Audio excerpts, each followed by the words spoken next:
Hello and welcome back to my channel.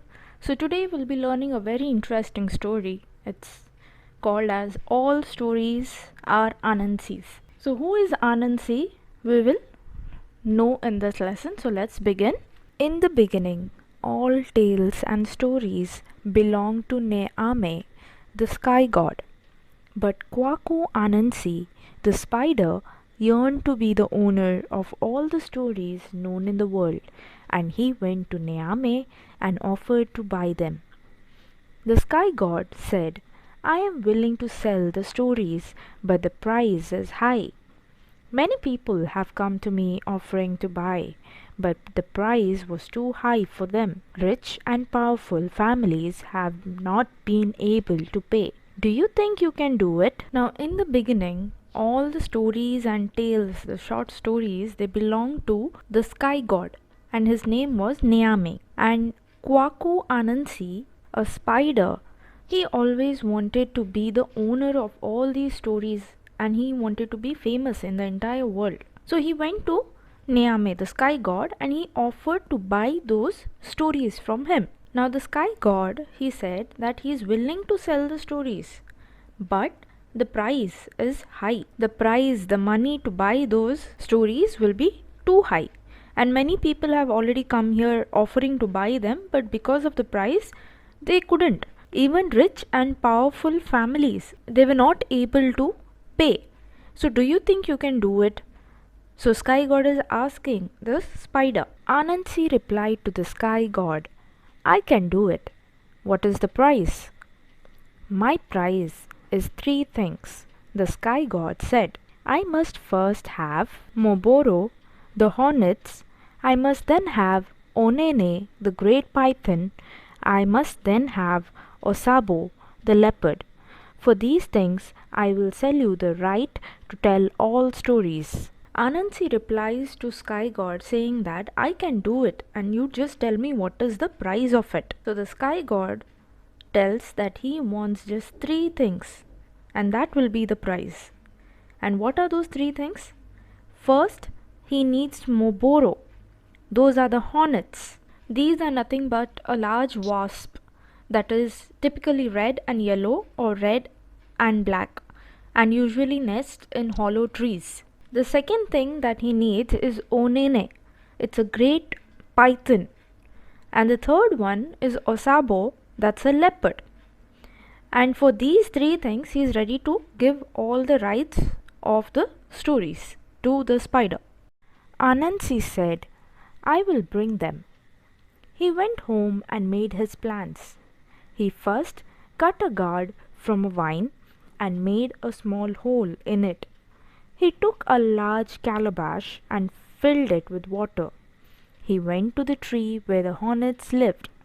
He poured some of the water over himself so that he was dripping. He threw some water over the hornets so that they too were dripping. Then he put the calabash on his head as though to protect himself from a storm and called out to the hornets, "Are you foolish people? Why do you stay in the rain that is falling?" The hornets answered, "Where shall we go?" Anansi was very confident and he said, "I'll bring them, no issue, I'll get it." So Anansi, he went home and made a plan. So what did he do is, he cut a gourd from a vine. Gourd is nothing but it's a fleshy, typical large fruit with a hard skin, some varieties of which are edible. And vine is nothing but a climbing plant, and he made a small hole in it and he took a large calabash.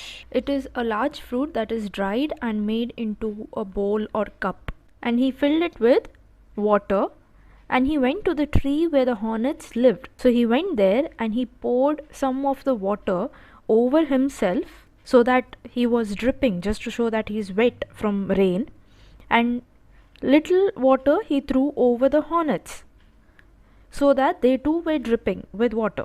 Then he put the calabash on his head as though he is protecting himself from a storm. And he called out to the hornets, he called them out and he said, "Are you foolish people? Why do you stay in the rain that is falling?" So he made a scenario that it was raining and he was shouting at those hornets, saying that are you people foolish? Why are you staying here and getting wet? Now the hornets answered, where shall we go? So they are asking, where can we go? We don't have any other place to go. Go here into to dry guard, Anansi told them. The hornets thanked him and flew into the guard through the small hole. When the last of them had entered, Anansi plugged the hole with a ball of grass, saying, oh yes, but you are really foolish people. He took the guard full of hornets to Nyame, the sky god. The sky god accepted them. He said, there are two more things. So Anansi tells them, go here into that dry god.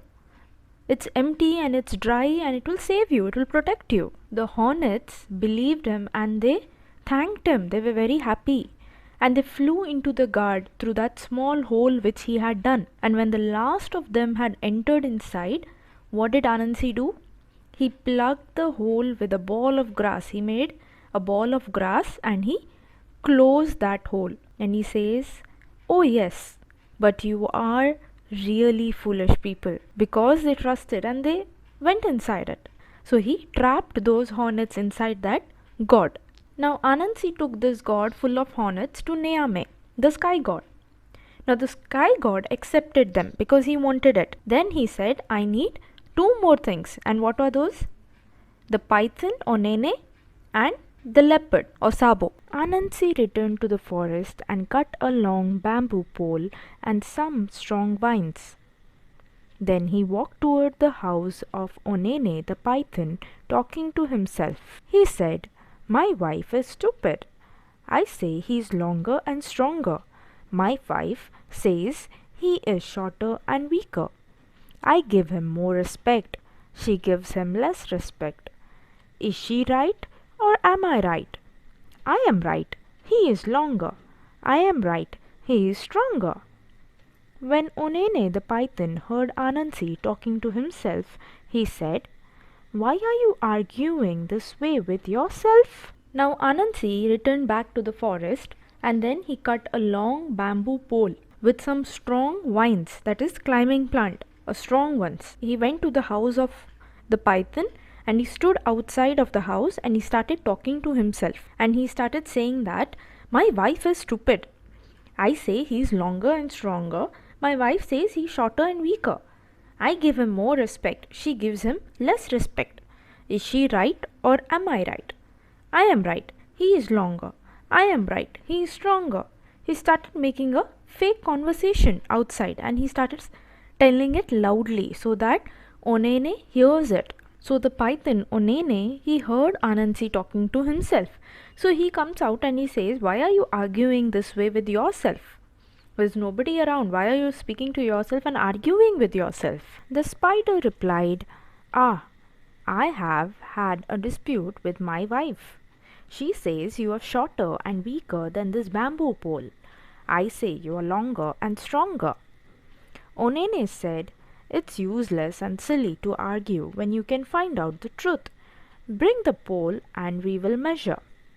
So Anansi laid the pole on the ground and the python came and stretched himself out beside it. So the spider replies saying that I had a fight with my wife. There was an argument and she says you are shorter and weaker than this bamboo pole. But I support you. I say you are longer and stronger. We had a conversation or a discussion regarding this. Now the python, he replies saying that it's useless and silly to argue when you can find out the truth. So he says, you bring that pole and you measure me. So Anansi laid the pole on the ground and the python came and he stretched himself out beside it. He crawled next to the pole and he stretched himself so that he could measure. You seem a little short, Anansi said.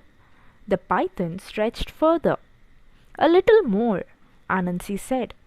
When you stretch at one end, you get shorter at the other end, Anansi said. Let me tie you at the front so that you don't slip. He tied Onene's head to the pole. Then he went to the other end and tied the tail to the pole. He wrapped the vine all around Onene until the python couldn't move. Now Anansi says that I think you are a little short. So the python starts stretching himself further and further so that he becomes taller than the pole. Anansi says, a little more, a little more. He's trying to give him more confidence so that he stretches more. Now Anansi says, when you stretch at one end, you get shorter at the other end. That's why I cannot measure you properly. So let me tie you at the front so you don't slip. So Onene agrees to that. So he tied Onene's head to the pole. Then he went to the other end and he tied the tail to the pole also. And he wrapped those climbing plants. With the use of them, he wrapped all around Onene until the python couldn't move. He was stuck to that pole. Onene, Anansi said, it turns out that my wife was right and I was wrong. You are shorter than the pole and weaker. My opinion wasn't as good as my wife's, but you were even more foolish than I, and you are now my prisoner. Anansi carried the python to Nyame, the sky god, who said, there is one thing more. So Anansi trapped Onene also. And then he says that maybe my wife was right because you are weak and you're shorter also than the pole. And my opinion wasn't as good as my wife. But now you are a prisoner. You are my prisoner now. And Anansi now carries the python to Nyame, the sky god. And he accepts that. And then he says there's one more thing. And what was that? The leopard, Osabo. Osabo, the leopard, was next. Anansi went into the forest and dug a deep pit where the leopard was accustomed to walk. He covered it with small branches and leaves and put dust on it so that it was impossible to tell where the pit was. Anansi went away and hid. When Osabo came prowling in the black night, he stepped into the trap Anansi had prepared and fell to the bottom. Anansi heard the sound of the leopard falling and he said, Ah, Osabo, you are half foolish. When morning came, Anansi went to the pit and saw the leopard there. Osabo, he asked, what are you doing in this hole? Now again, to capture the leopard, he went to the forest and he dug a deep pit, a huge pit where the leopard was accustomed to walk. The leopard always used to walk in that path, and he covered that pit with some small branches and leaves, and he put some dust on it also so that it was impossible to know for the leopard that there is a pit over there. And Anansi went away and he started hiding.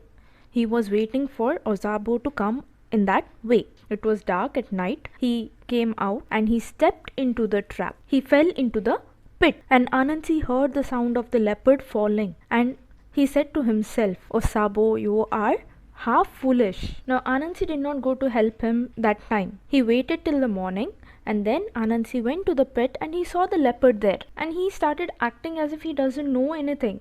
So he is like, Osabo, what are you doing in this hole? He's asking him, what are you doing here? I have fallen into a trap, Osabo said. Help me out. I would gladly help you, Anansi said. But I am sure that if I bring you out, I will have no thanks for it.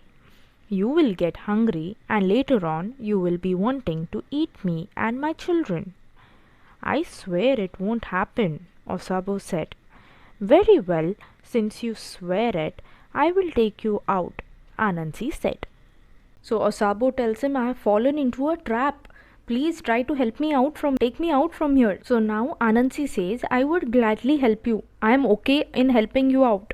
But I am not sure that if I bring you out, you will thank me. But instead, what will you do? You will get hungry, you will eat me, and later you will try to eat my children also. So Osabo tells, I swear it won't happen. I won't do like that. So Anansi says, okay, fine. Since you're swearing, you're taking a promise, I will take you out from this pit. He bent a tall tree toward the ground so that its top was over the pit, and he tied it that way. Then he tied a rope to the tree and dropped the other end of it into the pit. Tie this to your tail, he said. Osabo tied the rope to his tail. Is it well tied? Anansi asked. So now Anansi, he bent a tall tree towards the ground so that its top was over the pit, the leaves, the branches, and he tied it that way. Then he took a rope and he tied it to the tree, and the other end of the rope he dropped into the pit and he told the leopard to tie it to his tail. So Osabo believed him, trusted him, and he tied the rope to his tail. And Anansi asked him, he asked whether the knot is tied tightly. Yes, it is well tied, the leopard said. In that case, Anansi said, you are not merely half foolish, you are all foolish. And he took his knife and cut the other rope, the one that held the tree bow to the ground. The tree straightened up with a snap, pulling Osabo out of the hole. He hung in the air, head downward, twisting and turning. And while he hung this way, Anansi killed him with his weapons. So now Osabo said that it is well tied. And in that case, Anansi is saying that you are not half foolish, but you are full foolish, all foolish. And then he took a knife and he cut the rope so that the tree, which was bowed towards the ground, it straightened up. Now as it straightened up, it pulled Osabo out of the hole because of the rope that was tied towards his tail. Now Osabo was twisting, turning, his head was downward, he was hung in the air. And while he hung this way, Anansi killed him with his weapons. He killed the leopard. Then he took the body of the leopard and carried it to Nyame, the sky god, saying, here is the third thing. Now I have paid the price. Nyame said to him, Kwaku Anansi, great warriors and chiefs have tried, but they have been unable to do it. You have done it. Therefore, I will give you the stories. From this day onward, all stories belong to you. Whenever a man tells a story, he must acknowledge that it is Anansi's tale. In this way, Anansi the spider became the owner of all the stories that are told. To Anansi, all these tales belong. And then Anansi took the body of the leopard and he carried it to Nyame, the sky god. And he said, this is the third thing that you wanted, and now you have to pay me the price. Nyame said to him, Kwaku Anansi, great warriors and chief have tried, but they were all unable to do it, and you have done it. So therefore, he gave all the stories to him. And from this day onward, from that present day, all stories belong to Anansi.